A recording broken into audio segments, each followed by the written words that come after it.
rád by som vám predstavil moju hru Final Boss. V tomto krátkom videu popíšem hárok, čo sa všetko na ňom nachádza, aby ste vedeli, kde sa čo zapisuje, ako to celé funguje na tejto stránke. Potom by som rád pripravil aj video, kde by som ukázal priebeh kola, ako to všetko funguje, nejaké ukážky, aby ste vedeli si tú hru poprípade otestovať.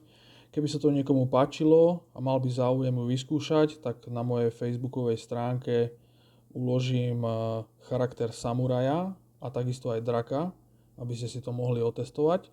Takže poďme späť k tejto hre. O čo vlastne ide? Final Boss je print and play, to znamená vytlač a hraj. Je to jednostranová hra o budovaní charakteru a následnom súboji.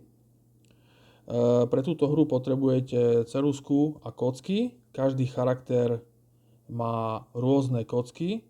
Pre samuraja je k dispozícii na získanie D4 kocka, D6, D8, D10 a 2 D12, presne v takomto poradí, od najmenšej po najväčšiu.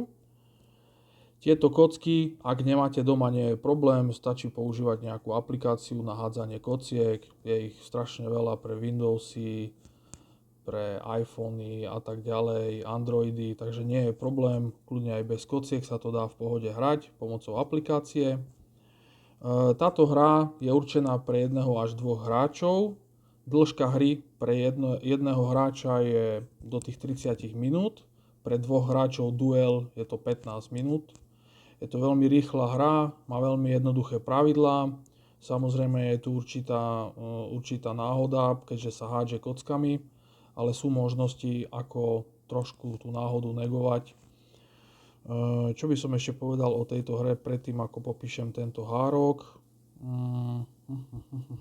Pre každého hráča postačuje jeden hárok si vytlačiť. Samozrejme, keď hráte solo hru, tak je potrebné mať pripravené hárok pre hráča a zároveň jeden hárok pre virtuálneho oponenta. Ale obsluhovanie toho virtuálneho oponenta je naozaj veľmi jednoduché. Pri dueli, pri hre dvoch hráčov, táto hra beží veľmi rýchlo, pretože v každom kole hrajú hráči naraz. To znamená, nie sú tu žiadne prestoje. Keď oponent vykonáva akcie, aj vy vykonávate akcie. Využíva sa tu princíp draftovania kociek, kde kocky predstavujú aj rôzne akcie, ktoré viete vykonávať. Čiže je tu draftovanie, ak to niekto má rád. Na tomto hárku vidíte v strede zobrazenie samuraja ako postavy. Hore je zoznam kociek, ako som vám už ukázal, ktoré je možné počas hry získať. Na začiatku žiadna kocka nie je prístupná samurajovi, až postupne. Potom dole je zoznam čísel. Tento rad čísel rovnako slúži na to, aby sme si zlepšili charakter. Na budovanie charakteru pri solo hre má hráč 15 kôl. Počas tých 15 kôl sa snaží čím lepšie si vybudovať charakter, pričom charakter môže obdržať rôzne kocky na zlepšovanie svojich atribútov, môže obdržať rôzne čísla a zároveň sa môže zlepšovať v skúsenostiach, schopnostiach.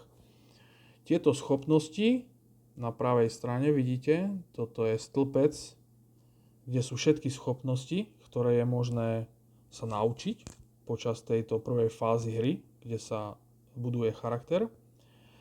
Schopnosti sú rozdelené do 4 skupín, pričom každá skupina má hornú schopnosť, hornú skúsenosť alebo umenie a spodnú časť. Čiže horná a spodná. Potom je to druhá skupina. V tejto druhej skupine tiež máme horné a spodné. Keď sa chce človek naučiť nejakú skúsenosť, tak je potrebné sa najprv naučiť horný rad z tej danej dvojice a potom spodný riadok z tej danej dvojice. Hráč sa môže rozhodnúť, keď sa bude učiť schopnosti, môže ísť rovno do tretej skupiny a naučiť sa najprv túto vlastnosť a potom túto. Alebo sa môže naučiť najprv všetky prvé. Je to úplne na hráčovi, ako sa rozhodne, ktoré tie dané skúsenosti budú pre neho prioritou a v akom poradí sa ich bude učiť. Štandardne každý charakter až na zopár výnimiek sa musí naučiť najprv prvú schopnosť, až potom môže prejsť na druhú. Niektoré charaktery majú ability, ktoré im umožňujú zmeniť toto poradie. Takže sme si predstavili, čiže ešte raz kocky, máme tu čísla, na pravej strane sú skilly. Potom každý charakter má vedľa seba 4 pozície pre atribúty.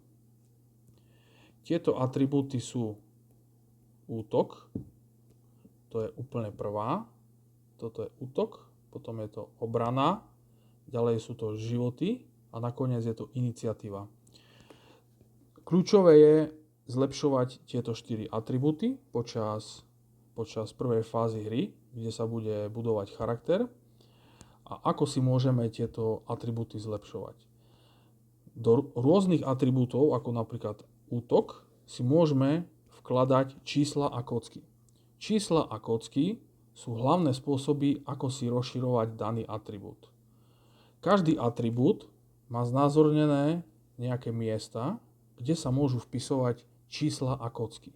Pričom čísla majú svoju ikonku, ako vidíte tu dole. Tu je znázornená akcia, ktorej sa dostaneme trošku neskôr, ale si všimnite ikonku, čiže takýto trojuholník, to je miesto, kde sa dá vložiť, vpísať číslo. Samuraj pre posledný atribút iniciatívy môže vložiť až 2-krát číslo. Akcie, cez ktoré vkladáme čísla, môžeme použiť do daného atribútu len toľkokrát, koľko máme voľných pozícií. To znamená, samuraj pre útok môže vložiť iba jedno číslo. Pre svoj útok môže vložiť jednu kocku. Toto je ikonka pre kocku. Dole, keď sa pozriete na akciu kocka, tak je rovnaká ikonka. Pre obranu samuraj môže použiť jedno číslo a jednu kocku.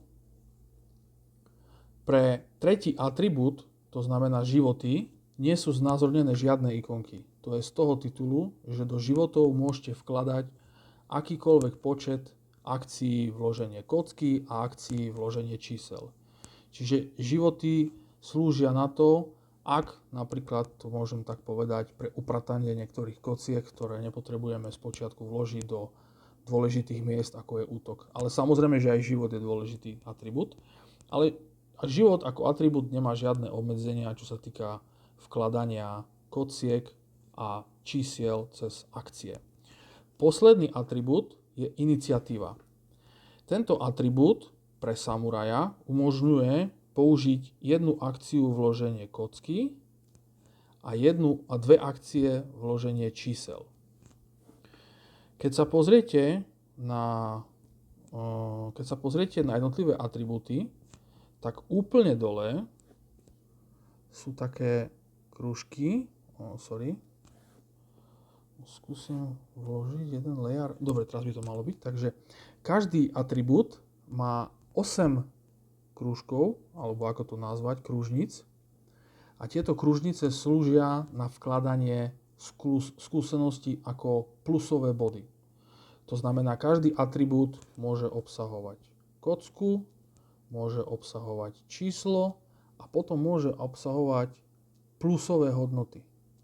Tieto plusové hodnoty vkladáme cez akciu skúsenosti plus experiences, alebo niektoré skilly, skúsenosti, niektoré umenia, ktoré sa náš charakter naučí, nám umožnia vkladať tieto plusové, bonusové body. Teraz sa pozrieme, ako vlastne získavať tie jednotlivé bonusy pre rôzne atribúty. V svojom kole hráč hodí 2 kockami D4. Každá kocka nám ukáže nejaké číslo a to číslo bude znamenať rôznu akciu. Každá akcia má rôzne číslo. Prečo hádžeme 2 kockami? 2 kockami hádžeme preto, lebo jedno číslo si necháme sebe, vykonáme danú akciu a druhé číslo na druhej kocke bude akcia pre nášho virtuálneho oponenta a v prípade duelu tá druhá kocka sa posúva nášmu oponentovi. Samozrejme náš oponent rovnako hodí dve kocky D4.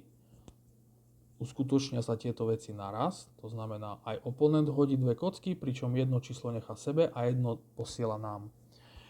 Je to veľmi zaujímavé, keďže číslo, ktoré si nechávate, samozrejme určuje akciu, ktorú vykonáte vy, ale číslo, ktoré posúvate, bude znamenať, že oponent tiež zlepší svoj charakter v tej danej akcii. Preto musíte rozmýšľať, čo oponentovi posúvate. Na začiatku hry niektoré charaktery majú už zadané, aká akcia zodpovedá k akému číslu. Ak to nie je zadané, to znamená, že musíme ešte pred začatím hry hodiť jednu kocku. Ja vám to teraz ukážem, čiže poďme na to. Takže hodíme si jednu kocku, budem pozerať na tú vrchnú. Je to 6. Pardon, vedel som, že dačo robím zlé. My potrebujeme menšie kocky, čiže si vložíme... Nie, tu D4. OK, dobre. Aby som nemusel to video robiť ešte raz, tak sa vrátime späť. A napríklad, len pre ukážku, hodil som kockou D4 a zapíšem si tú štvorku, ktorá mi padla, napríklad na D4 mi padla štvorka, tak si napíšem tú štvorku na prvú pozíciu, úplne dole v tomto rade. A zvyšné 3 miesta vyplním číslami, ktoré nie sú použité. Čiže môžem dať napríklad 1, 2, 3. Tento rad, ktorý sa nachádza úplne dole v tomto hárku, znázorňuje 4 rôzne akcie, ktoré môže hráč v svojom kole vykonať. Vždycky vykonávame len akciu, ktorá padne na kocke. Ak hráme v duel proti inému hráčovi, tak v každom kole tým pádom máme dve akcie, pretože jedna akcia je z našej kocky a druhá akcia nám prichádza od supera. Teraz, keď sme si zapísali tieto čísla, tak vieme, že prvá akcia, ktorá je znázornená nad číslom 4, je plus akcia, to je experiences, skúsenosť, to sú tie červené guličky, ktoré som vám ukazoval. To sú plusové body pre jednotlivé atribúty, čiže takto sa postupne budú zapisovať pre rôzne atribúty.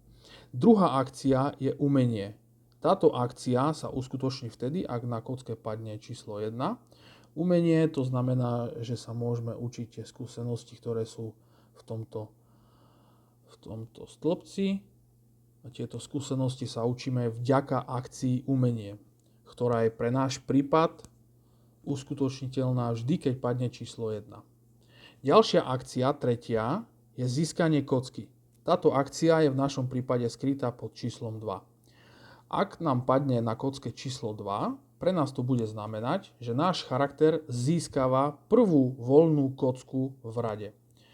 Horný rad, ešte žiadna kocka nebola získaná, čiže ak pre ukážku sme hodili na D4 kocke číslo 2, získavame prvú voľnú kocku. Tak si zakružkujeme prvú voľnú kocku.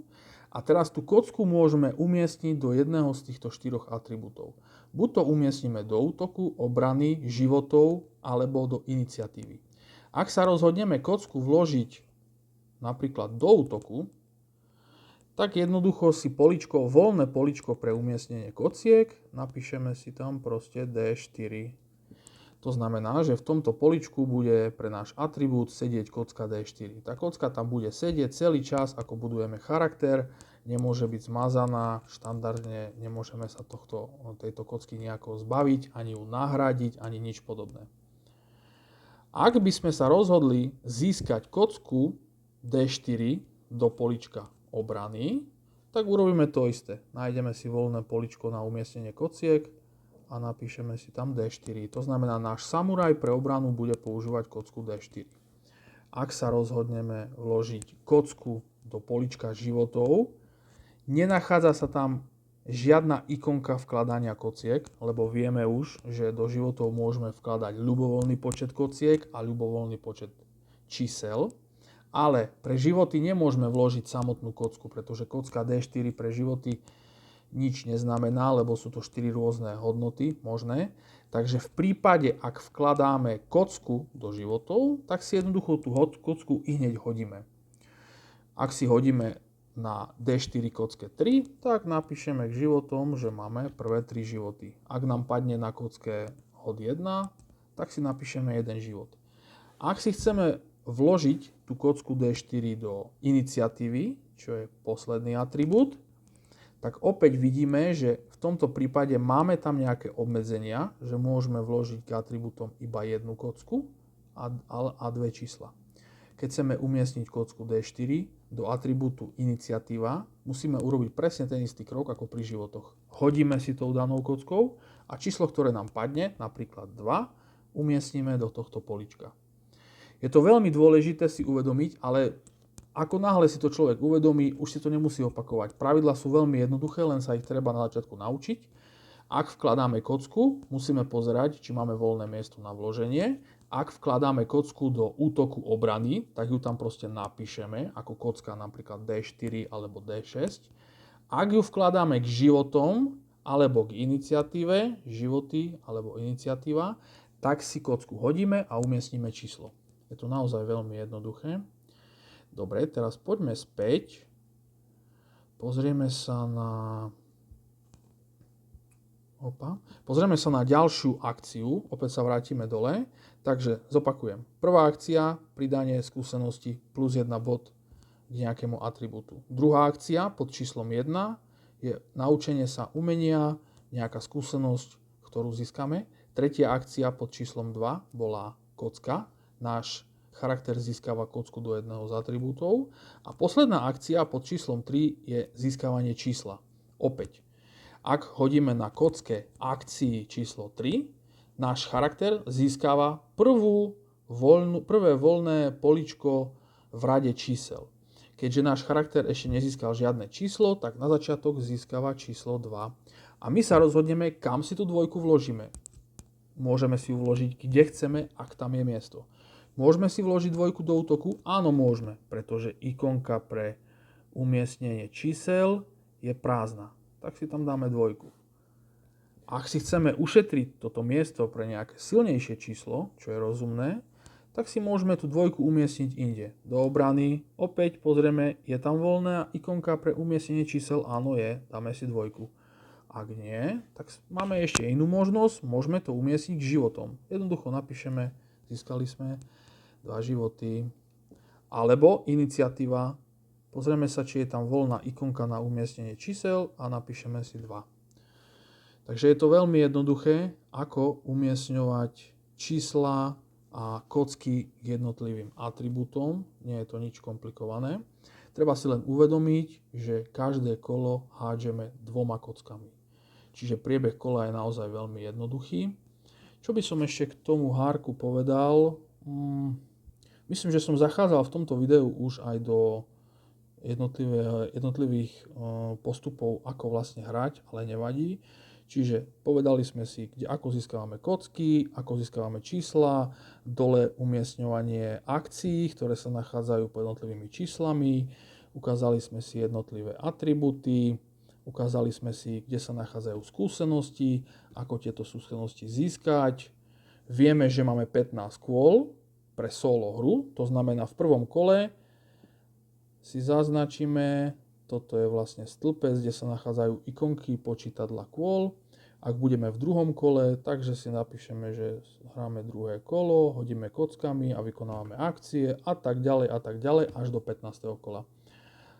Pre versus hru, to znamená hráč proti hráčovi, sa hrá 10 kôl, pretože v každom kole vykonávame až 2 akcie, jednu svoju a jednu, ktorú získame od oponenta. Stále je to viac ako pre solo hru, ale testujem rôzne možnosti. Zatiaľ mi vychádza najlepšie tento setup, čiže pre solo hru máme 15 kôl na budovanie charakteru, pre hráč proti hráčovi máme 10 kôl. Keď sa ukončí budovanie charakteru po 15. kole, tak potom sa uskutoční súboj. Tento súboj rozpíšem v nejakom ďalšom videu, takže pre toto video by to bolo asi všetko a vidíme sa v ďalšom videu. Díky.